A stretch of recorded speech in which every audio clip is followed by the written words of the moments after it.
स्वागत है आप सभी का हमारे YouTube चैनल अंजना विश्वास में।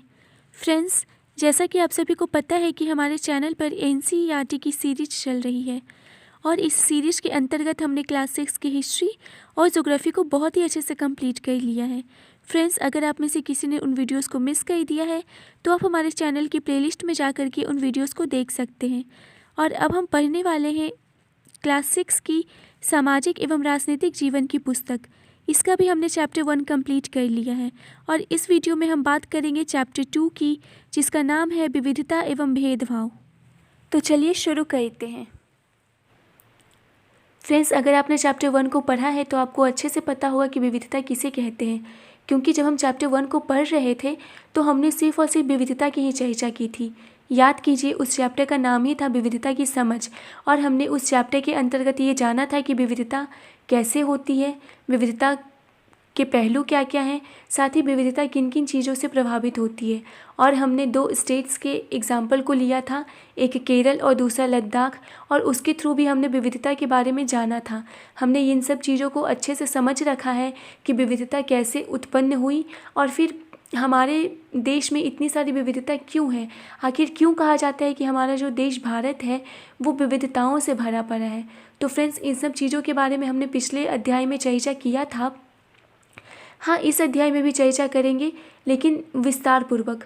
और कहने का तात्पर्य है मेरा कि विविधता की जो मूल बातें थी उसे हम लोगों ने चैप्टर 1 में अच्छे से समझ लिया था। मैं कोशिश करूँगी कि मैं उन सब बातों को यहाँ पे फिर से रिपीट कर दूँ, लेकिन फ्रेंड्स, आप सोच सकते हो कि वो एक पूरा का पूरा चैप्टर विविधता से रिलेटेड था, तो मैं चाह कर भी उन सब बातों को इस वीडियो में आपको नहीं बोल पाऊँगी। कुछ बातें जो ज़रूरी होंगी वो मैं आपको इसमें भी समझा दूँगी। फ्रेंड्स, इसमें आपको एक नया वर्ड दिख रहा है, भेदभाव। तो फ्रेंड्स, इस चैप्टर में हमें ये समझना है कि क्या विविधता और भेदभाव एक दूसरे से संबंधित है। क्या किसी के साथ अगर भेदभाव होता है तो उसका एक कारक विविधता भी है। तो आइए जानते हैं इन सब बातों के बारे में। लेकिन फ्रेंड्स, उसके पहले आपसे एक बात कहनी है। आप लोग अक्सर देखते होंगे अपने आसपास, अपने समाज में, या फिर कुछ लोगों को आप ऐसा देख पाते होंगे जिनके साथ भेदभाव किया जाता है, उनके जीने के तौर तरीके के आधार पर, उनकी शारीरिक संरचना के आधार पर। जैसे अगर कोई व्यक्ति नाटा है तो फिर लोग उसे चिढ़ाना शुरू कर देते हैं, अगर कोई व्यक्ति काला है तो लोग उसे चिढ़ाना शुरू कर देते हैं। कहने का तात्पर्य है कि उसकी किसी भी एक चीज़ को उठाकर लोग उसकी अच्छाइयों को ना देखते हुए उस चीज़ को लेकर, जिसमें कि उसका बस भी नहीं है कि वो उसे बदल सकता है, उस चीज़ को लेकर भी लोग उसे चिढ़ाना शुरू कर देते हैं। फ्रेंड्स, आप सोच कर देखो कि अगर हमारे साथ ऐसा व्यवहार किया जाए तो हमें कैसा महसूस होगा। इसलिए हमें ये चैप्टर इसीलिए पढ़ाया जा रहा है ताकि अगर हम अपने आसपास कोई ऐसा व्यक्ति है जो दूसरे को चिढ़ा रहा है तो हम उसे समझाएं कि ऐसा मत करो, ये गलत है, और साथ ही हम लोग खुद भी ऐसा व्यवहार किसी के साथ ना करें। तो चलिए ज़्यादा देर ना करते हुए हम अपने चैप्टर की शुरुआत करते हैं। हम कैसे रहते हैं, कौन सी भाषाएं बोलते हैं, क्या खाते हैं, क्या पहनते हैं, कौन से खेल खेलते हैं और कौन सा उत्सव मनाते हैं, इन सब पर हमारे रहने की जगह के भूगोल और उसके इतिहास का असर पड़ता है। फ्रेंड्स, आप अगर इस चीज़ को समझना चाहते हो कि किसी भी व्यक्ति के रहन सहन पर उसके भूगोल और उसके इतिहास का असर कैसे पड़ता है, तो देखिए, आप किसी 2 वैसे व्यक्ति का एग्जाम्पल लो जो कि एक गर्म प्रदेश में रहता हो और एक वैसा प्रदेश में रहता हो जहाँ की ठंड हो। जैसा कि हम लोगों ने लद्दाख और केरल के बारे में पढ़ा था, तो आप पाओगे क्या कि जो ठंडी प्रदेश में रहने वाला व्यक्ति होगा वो क्या करेगा, वो ज़्यादातर ऊनी कपड़े पहनेगा ताकि उसे गर्मी लगे, और वो खाने पीने में उन चीज़ों को ज़्यादा प्रीफर करेगा जो कि गर्म हो। वहीं अगर हम गर्म प्रदेश में रहने वाले व्यक्ति की बात करें तो हम क्या देखेंगे कि वो जो कपड़े पहनेगा वो हल्के कपड़े पहनेगा और वो खाने पीने में ठंडी चीज़ों को प्रीफर करेगा ज़्यादा। तो इस तरीके से हम दोनों के बीच का अंतर देख रहे हैं, और दोनों के बीच जो अंतर है वो किसके कारण है, उनके रहने की जगह के भूगोल के कारण, यानी कि वो जिस वातावरण में रहते हैं उनके अकॉर्डिंग उनका व्यवहार है। तो कहने का मतलब है कि उनका जो व्यवहार है उसे किसने निर्धारित किया, भूगोल ने निर्धारित किया। कौन से भूगोल ने, जिस स्थान पे वो रहते हैं उस स्थान के भूगोल ने, यानी कि वहाँ का जो भूगोल है, वहाँ का जो वातावरण है, उसके अनुसार उसने व्यक्ति को ढाल दिया। और फिर अगर हम लोग ऐतिहासिक की बात करें तो हम लोगों ने जैसा कि पिछले अध्याय में जाना था कि जो लोग थे वो यात्राएं करते थे, और कभी कभी क्या होता था कि वो यात्रा करते थे और उसी दरमियान नए स्थान पर जाकर बस जाते थे। और जब वो नए स्थान पर बसते थे तो उनकी जो संस्कृति होती थी वो वहाँ के लोगों को सिखाते थे, और वहाँ के लोगों की जो संस्कृति होती थी उनसे वो खुद कुछ सीख जाया करते थे। तो इस तरीके से क्या होता था, संस्कृतियों का आदान प्रदान होता था और एक नई संस्कृति उभरती थी जिसे हम लोग मिश्रित संस्कृति का नाम देते थे। तो फ्रेंड्स, अब आपको समझ में आ रहा होगा कि किसी भी व्यक्ति के जीवन पर, उसके जीने के तौर तरीकों पर, उसके रहने की जगह का भूगोल और उसका इतिहास कैसे असर डालता है। तो फ्रेंड्स, अब हम आगे बढ़ते हैं। अब हम पढ़ेंगे भारत में विविधताओं के बारे में। जैसा कि अभी हमने ऊपर पढ़ा कि जो लोग थे वो विभिन्न भाषाएं बोलते थे, अलग अलग प्रकार की खाने पीने की चीज़ें होती थी उनकी, अलग अलग कपड़े पहनते थे, अलग अलग उत्सव मनाते थे। तो फ्रेंड्स, ये सब क्या है, विविधताएं ही तो हैं। और भारत में जो विविधताएं पाई जाती है उसके बारे में अब हम जान रहे हैं। तो देखिए, संसार में टोटल 8 मुख्य धर्म हैं और भारत में इन 8 धर्म के अनुयायी रहते हैं। अनुयायी कहने का मतलब है कि जो जिस धर्म का पालन करता है वो उस धर्म का अनुयायी कहलाता है, यानी कि उसे मानने वाला। तो जैसा कि पूरे विश्व में 8 मुख्य धर्म हैं, तो हमारा भारत देश में अकेले, सिर्फ भारत देश में उस 8 धर्म को मानने वाले लोग रहते हैं। और हमारे देश में जो भाषाएं बोली जाती हैं वो लगभग 1600 से भी अधिक भाषाएं हैं। और हमारे देश में जो नृत्य किए जाते हैं वो नृत्य की संख्या भी 100 से अधिक है। तो फ्रेंड्स, आप देख सकते हो कि हमारे देश में कितनी विविधताएं भरी पड़ी हैं।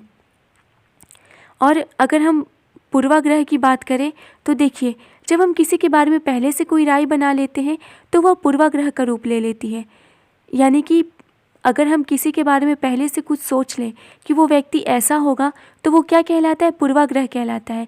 इसे हम लोग पूर्व निर्णय भी कह सकते हैं, कि हम लोग किसी के बारे में उसको जाने परखे बिना तथ्यों की जांच किए और फिर बिना ये सोचे समझे कि वो व्यक्ति ऐसा नहीं भी हो सकता है, हमने अपने मन में एक राय बना ली है और उसे मान भी लिया है, तो ये क्या कहलाता है, पूर्वाग्रह कहलाता है।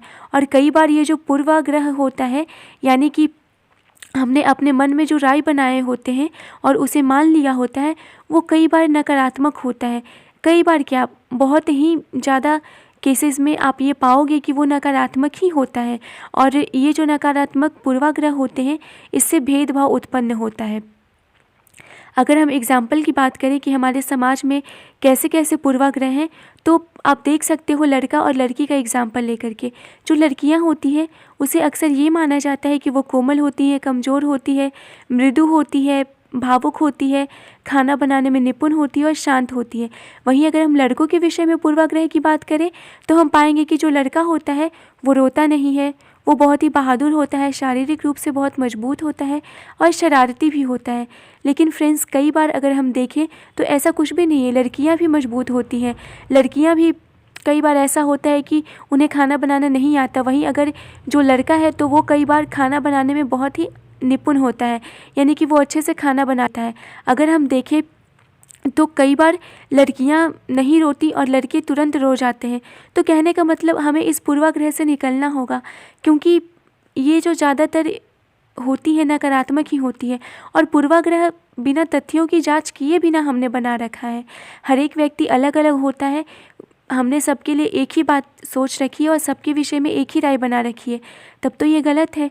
इसलिए हमें पूर्वाग्रह से बचना चाहिए, क्योंकि पूर्वाग्रह किसे जन्म देता है, भेदभाव को जन्म देता है। और हम लोग जानते हैं कि किसी के साथ भी भेदभाव करना सही बात नहीं है। हमारे संविधान में भी सबको बराबर माना गया है, तो भेदभाव करने का कोई सवाल ही नहीं उठता है। और अगर कोई भेदभाव करता है तो हमें उसे समझाना चाहिए कि आप ऐसा गलत कर रहे हो। और अगर किसी ने अपने मन में पूर्वाग्रह बना रखा है तो उसे फ़िलहाल ये सोचना चाहिए कि हर एक व्यक्ति अलग होते हैं और हर एक व्यक्ति का गुण भी अलग होता है, इसलिए हमें सभी के प्रति एक ही राय बनाकर नहीं रखना चाहिए। अब हम लोग जानते हैं रूढ़िबद्ध धारणा के बारे में। तो देखिए, जब हम लोगों को एक ही छवि में बांध देते हैं या उसके बारे में पक्की धारणा बना लेते हैं तो उसे रूढ़िबद्ध धारणा कहते हैं। यानी कि हमने सोच रखा है कि जितना भी व्यक्ति होगा वो एक ही प्रकार का होगा, यानी कि हमने किसी समूह को एक ही जैसा मान लिया है, जबकि ये बिल्कुल गलत है। ऐसा नहीं है हर लोग अलग है एक दूसरे से, सब में अलग अलग क्षमताएं होती हैं, तो हम सभी को एक ही छवि में बांध ले, ये तो गलत बात है। साथ ही हमने जो छवि बनाया है उसको बिल्कुल पक्की धारणा में बदल दिया है, यानी कि हमने जो सोच रखा है वही बिल्कुल सही है, यानी वही पक्का है। हमने जो छवि बनाई है वो बिल्कुल सही है, और इस प्रकार की धारणा को ही हम लोग रूढ़िबद्ध धारणा कहते हैं। देखिए, रूढ़िबद्ध धारणाएं बड़ी संख्या में लोगों को एक ही प्रकार के खांचे में जई देती है। हम नहीं देख पाते कि व्यक्ति के साथ अपने कुछ खास गुण व क्षमताएं हैं जो दूसरों से उन्हें अलग करती है। फ्रेंड्स, अगर हम लोग सबके प्रति एक ही सोच बना लेंगे, सबको एक ही खांचे में बांध देंगे, तो हमें ये कैसे पता चलेगा कि उन्हीं के बीच कोई ऐसा व्यक्ति भी है जिनके पास कुछ अलग टैलेंट है, उनकी जो क्षमताएं हैं वो अन्य लोगों से अलग है, और उनमें कुछ गुण हैं जो कि उन्हें बाकियों से अलग करता है। तो हम इन सब चीज़ों के बारे में नहीं जान पाएंगे, इसलिए हमें किसी के प्रति रूढ़िबद्ध धारणा भी नहीं बनानी चाहिए। जैसे कि अगर हम एग्जाम्पल की बात करें, तो जब हम किसी व्यक्ति को धर्म, लिंग या देश के आधार पर उसे कंजूस, अपराधी या बेवकूफ़ बोलते हैं, तो ये एक प्रकार की रूढ़िबद्ध धारणा है। जैसे कि अगर मान लिया दो लोग हैं, एक स्त्री है और एक पुरुष है, और हमें ये नहीं पता है कि दोनों में से किसने अपराध किया है, तो वहाँ आपको कुछ लोग ऐसे मिल जाएंगे जो कुछ सोचेंगे समझेंगे नहीं, और वो सीधे क्या कहेंगे कि नहीं, जो अपराध है वो पुरुष ने किया होगा। तो ये ज़रूरी नहीं है कि पुरुष ने ही अपराध किया है, कभी कभी जो महिला होती है वो भी अपराध करती है। तो कहने का मतलब है कि हमें पूर्वाग्रहों और रूढ़िबद्ध धारणाओं से बचना चाहिए। हमें इन सब चीज़ों के बारे में लोगों को बताना चाहिए कि हम पहले तथ्यों की जांच पड़ताल कर लें, और हम किसी के भी प्रति बिना सोचे समझे कोई विचार न बना लें। अब हम पढ़ेंगे असमानता एवं भेदभाव के बारे में। तो देखिए फ्रेंड्स, भेदभाव तब होता है जब लोग पूर्वाग्रहों या रूढ़िवादी धारणाओं के आधार पर व्यवहार करते हैं। जैसा कि अभी हमने ऊपर पढ़ रखा है कि पूर्वाग्रह और रूढ़िबद्ध धारणाओं के कारण कैसे लोगों के बीच भेदभाव किया जाता है। और अगर हम कुछ एग्जाम्पल्स को देखें तो हम बहुत सारे जगहों पे देखेंगे कि बहुत सारे जो लोग होते हैं वो सबको एक प्रकार की गतिविधियों में शामिल नहीं होने देते। जैसे कि अगर कोई लड़का है और कोई लड़की है, तो आज भी आप पिछड़े स्थान पे जाओगे, गांव में जाओगे, तो आप देखोगे कि जो वहाँ के लोग होते हैं वो लड़कियों को नौकरी करने नहीं देते। उनका मानना होता है कि जो लड़के होते हैं वो नौकरी करेंगे, लड़कियाँ नौकरी नहीं करेंगी। साथ ही आप ये भी देखते होंगे कि बहुत जगह पे ऐसा होता है कि जो नीची जाति के लोग होते हैं उनको उस कुएं से पानी नहीं भरने दिया जाता जिस कुएं को ऊंची जाति के लोग इस्तेमाल करते हैं। और बहुत स्थानों पे हम देखते हैं कि हमने ये निर्धारित कर रखा है कि ये जो काम है ये लड़की नहीं कर सकती, ये काम लड़का कर सकता है, या ये जो काम है ये लड़का कर सकता है, लड़की नहीं। जैसे जहाँ पे खाना बनाने की बात आती है तो ज़्यादातर लोग कहते हैं कि ये काम लड़कियों का है। अगर कहीं शारीरिक बल का प्रयोग करने वाला काम है, जैसे कि युद्ध करना है, तो वहाँ पे लोग लड़कों को प्रीफर करते हैं। तो इस प्रकार से जो भी चीज़ें होती हैं वो भेदभाव कहलाती है, और जो भेदभाव होता है वो कई कारणों से हो सकता है। ऐसा नहीं है कि बस रूढ़िबद्ध धारणाएं और पूर्वाग्रहों के कारण ही भेदभाव होता है, और भी बहुत सारी चीज़ें हैं जिसके आधार पर भेदभाव किया जाता है। तो देखिए फ्रेंड्स, अब हम जानते हैं असमानता के बारे में। कुछ लोगों के पास ना अवसर है और ना ही अपने मूल आवश्यकताओं की पूर्ति हेतु संसाधन। यह लोगों के बीच मौजूद असमानता यानी गैर बराबरी है। हमने पिछले अध्याय को जब पढ़ा था तो हमने असमानता और गैर बराबरी के विषय में बहुत ही अच्छे से अध्ययन किया था। फिर भी फ्रेंड्स, अगर आप इसे समझना चाहो तो हम ऐसे समझ सकते हैं कि बहुत सारे जो लोग हैं वो अत्यंत गरीब हैं, उनके पास अपनी मूल आवश्यकताओं की पूर्ति हेतु भी संसाधन नहीं है। साथ ही उनके पास अवसर भी नहीं है कि वो इन संसाधनों को जुटा सके। वहीं अगर हम कुछ लोगों को देखें तो उनके पास भरपूर मात्रा में संसाधन है, जैसे पैसे हैं, सब कुछ है, और उनके पास बहुत सारे अवसर भी हैं। तो ये जो लोगों के बीच अंतर है इसे हम लोग भेदभाव का नाम नहीं देंगे, इसे हम लोग असमानता कहेंगे या फिर गैर बराबरी कहेंगे। और कभी कभी जो असमानता है वो भेदभाव का कारण बनती है। कैसे? क्योंकि आप देखोगे, अगर आप कहीं दफ्तर में जाते हो, आपका काम करवाना है, तो कोई वैसा व्यक्ति जिसकी ऊपर तक पहुंच हो, यानी कि कोई पद पे हो, तो लोग उसका काम पहले कर देते हैं, लोग उसे प्रायोरिटी देते हैं। वहीं अगर कोई गरीब तबका का व्यक्ति है तो उसे लोग प्रीफर नहीं करते, उसे कह देते हैं कि बाद में आना, या फिर उसे बहुत ज़्यादा इंतज़ार करना पड़ता है। वहीं अगर आप अस्पताल जाओ तो वहाँ भी आप ऐसा पाओगे कि कुछ लोगों का इलाज पहले कर दिया जाता है और कुछ लोग की कंडीशन बहुत ज़्यादा ख़राब होती फिर भी उन्हें इंतज़ार करने को कहा जाता है या फिर उनकी इलाज नहीं की जाती। तो इस तरीके से जो असमानताएं हैं वो भी कभी कभी भेदभाव का कारण बनती है। कुछ लोगों को विविधता और असमानता पर आधारित दोनों ही तरह के भेदभाव का सामना करना पड़ता है। तो फ्रेंड्स, वहीं कुछ लोग ऐसे भी होते हैं जो विविधता और असमानताओं के आधार पर दोनों तरह की भेदभाव का सामना करते हैं। विविधता के अंतर्गत क्या क्या आता है? उनका धर्म, जैसे कि हमने बात किया था कि बहुत सारे लोगों का धर्म अलग अलग है, सब अलग अलग प्रकार की भाषाएं बोलते हैं, अलग अलग तरह के कपड़े पहनते हैं, तो ये क्या कहलाती? विविधता कहलाती है। तो कुछ लोग होते हैं जिन्हें कि विविधता के आधार पे भी और असमानता के आधार पे भी उनके साथ भेदभाव किया जाता है, जैसे कि किसी धर्म विशेष को ज़्यादा प्रायोरिटी देना, वहीं अन्य धर्म के लोगों को कम प्रायोरिटी देना। तो ये सब क्या कहलाता है? भेदभाव ही तो कहलाता है। अब अगर हम दलित की बात करें, दलित शब्द की, तो देखिए इस शब्द का जो अर्थ होता है वो अर्थ होता है जिसे दबाया गया या फिर कुचला गया। कहने का तात्पर्य है कि उसके साथ भेदभाव किया गया है, उसे प्रताड़ित किया गया है। किसी को प्रताड़ित किया जाना या फिर उसे दबा कर रखना किसका अर्थ है? दलित का अर्थ है। देखिए, दलित वह शब्द है जो नीची कही जाने वाली जाति के लोग अपनी पहचान के रूप में इस्तेमाल करते हैं। यानी कि जो जिनको हम नीची जाति के लोग कहते हैं वो अपनी पहचान के रूप में किस शब्द का इस्तेमाल करते हैं? दलित शब्द का इस्तेमाल करते हैं। पहले उनके लिए अछूत शब्द का इस्तेमाल किया जाता था, आज भी बहुत जगह किया जाता है, लेकिन वैसे जो लोग होते हैं जो नीची जाति के होते हैं वो अपने आप को अछूत कहलाना पसंद नहीं करते। उसके मुकाबले वो दलित शब्द ज़्यादा पसंद करते हैं कि लोग उन्हें दलित बोल दे लेकिन अछूत ना बोले।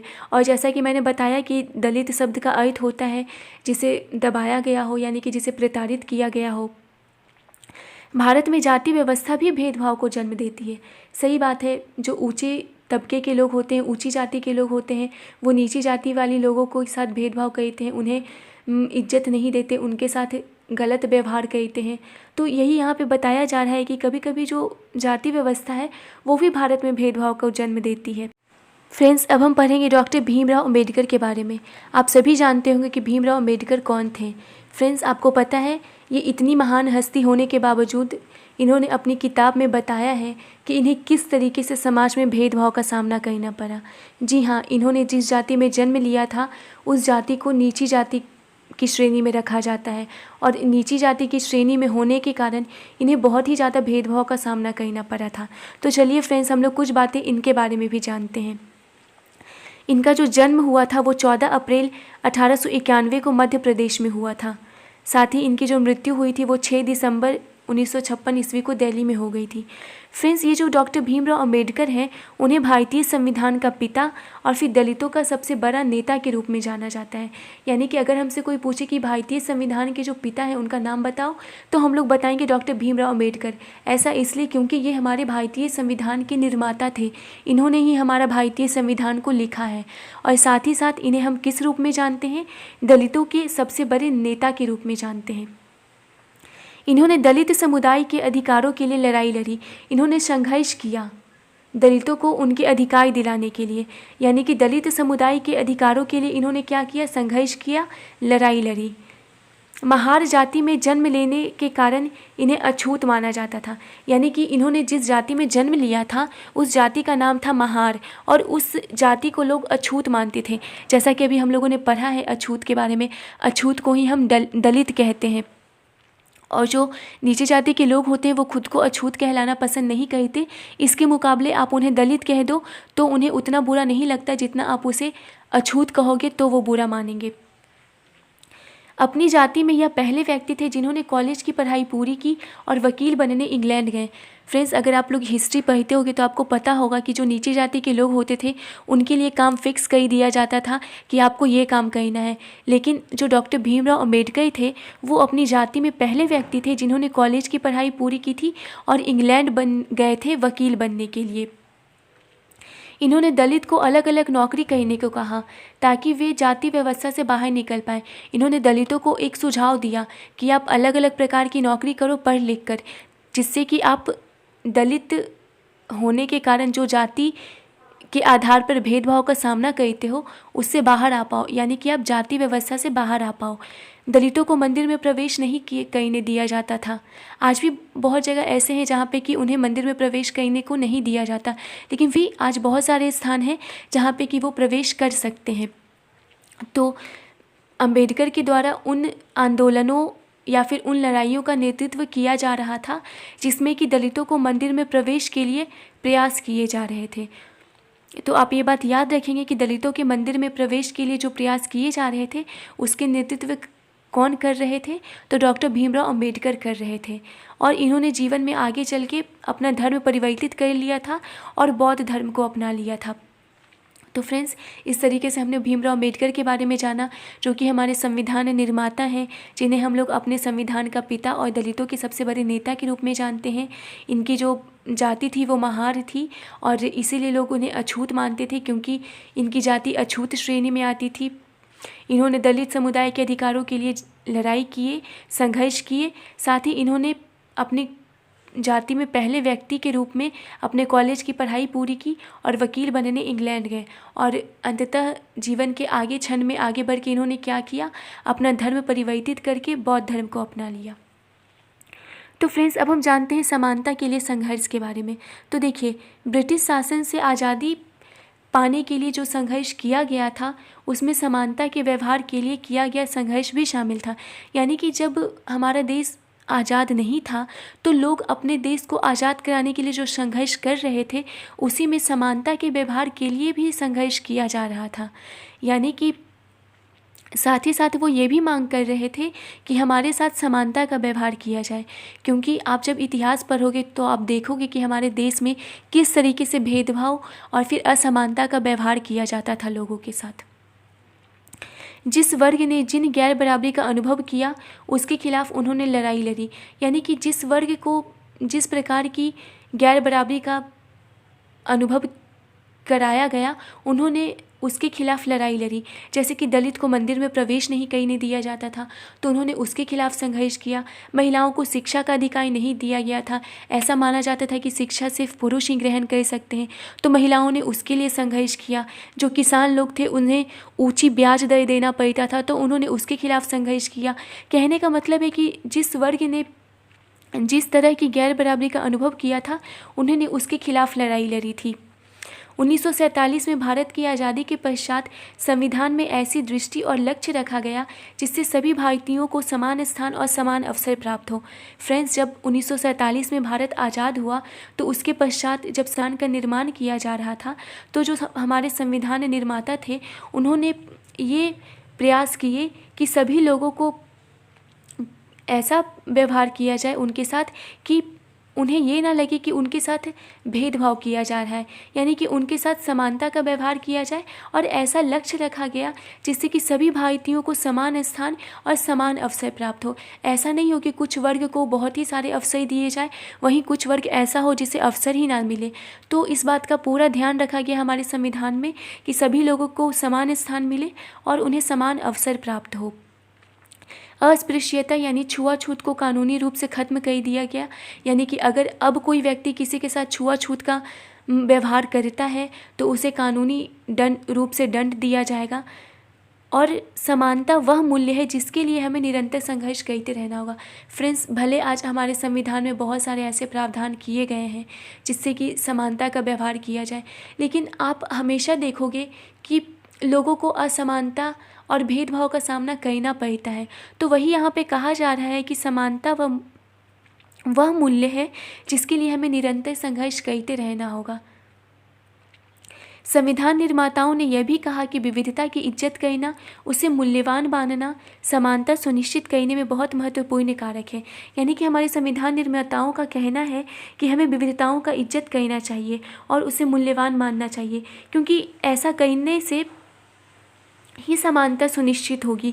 यानी कि अगर हम एक दूसरे के धर्म का, उसकी भाषा का, यानी कि उसके जीवन के तौर तरीक़ों का, वो हमसे जिस प्रकार से विविध है उन विविधताओं का सम्मान करना चाहिए और उसे मूल्यवान मानना चाहिए, उसकी इज्जत करना चाहिए। और अगर हम ऐसा करते हैं तो समानता सुनिश्चित करने में ये एक महत्वपूर्ण कारक सिद्ध हो सकता है।